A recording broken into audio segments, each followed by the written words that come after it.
Hoje o problema, vocês falaram aí, já é outro, já, né? É mais Mas, complicado. Fagiolo, você falou do Valdívia. Não tem como passar essa entrevista sem perguntar como é que foi a chegada do Valdívia no Palmeiras, um cara que acompanhou em loco ali a chegada desse deus, feiticeiro, mago, etc. Na época ninguém dava nada pra ele, ninguém conhecia ele. Ele chegou mais ou menos como um desconhecido, né? Isso. Foi o Tite que pediu o Valdívia, cobriu, obviamente, o Tite no Palmeiras também, né? Sim.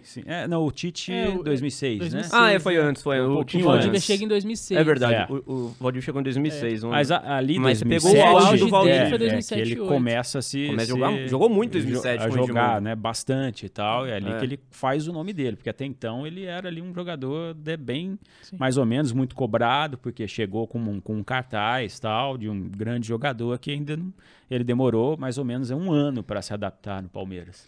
E aí quando ele chegou, assim, ele era muito tímido em frente às câmeras e tal, mas ele vai se soltando também com relação a isso, ele fazia muita graça, com repórter, tinha umas entrevistas boas, né? Aprendeu português, diferente de outros jogadores que não aprendem o português. Até hoje, né? Não faz questão nenhuma, né, de aprender português e tal.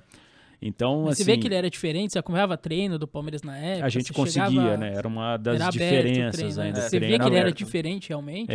O treino era aberto naquela época. Alguns treinos eles fechavam, quando eles queriam fechar, era simples, né? Só fazia 2 períodos, um período não entrava imprensa, no outro período ia lá tal, e o pessoal acompanhava. Então, assim, a gente viu o crescimento do jogador, especialmente com o Caio Júnior. Né? Sim. Ele gostava muito do Caio Júnior, exato. Valdívia, né?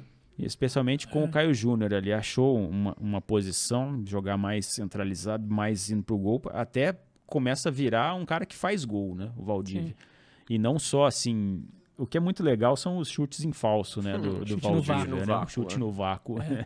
Isso é que era uma coisa assim muito diferente dele. Então ele chamava a atenção por esse jeito assim extrovertido de jogar dentro do provocava campo, né? Adversário, de provocação, ele saía muito do normal ali do futebol, que depois que começou a ter a questão da assessoria de imprensa, de né? Blindar muito. De blindar jogador e de jogador ter um certo media training, precisava ter mais, assim, mas muito mais.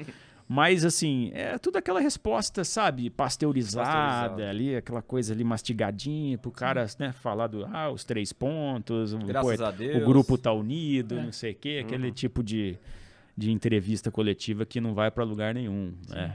E ele era legal, quando ele falava, porque assim, ele falava muita coisa além né? Ele era engraçado. Eram as coletivas legais de se fazer, do Valdívia, mas ele falava pouco, ele não ia muito lá dar entrevista. Né?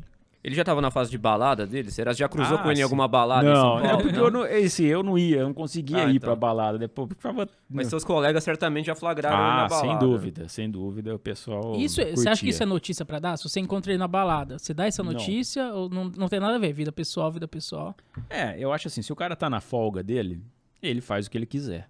Entendeu? É bom pro jogador de futebol ficar na balada o tempo inteiro? O cara precisa do corpo, né? Tá bem. Eu não acho que seja bom. Agora, o que ele faz da vida dele fora ali é problema dele. Mas ele tá se expondo e há um risco de torcedores de acompanhar. E, obviamente, o cara não vai gostar. O torcedor não vai gostar.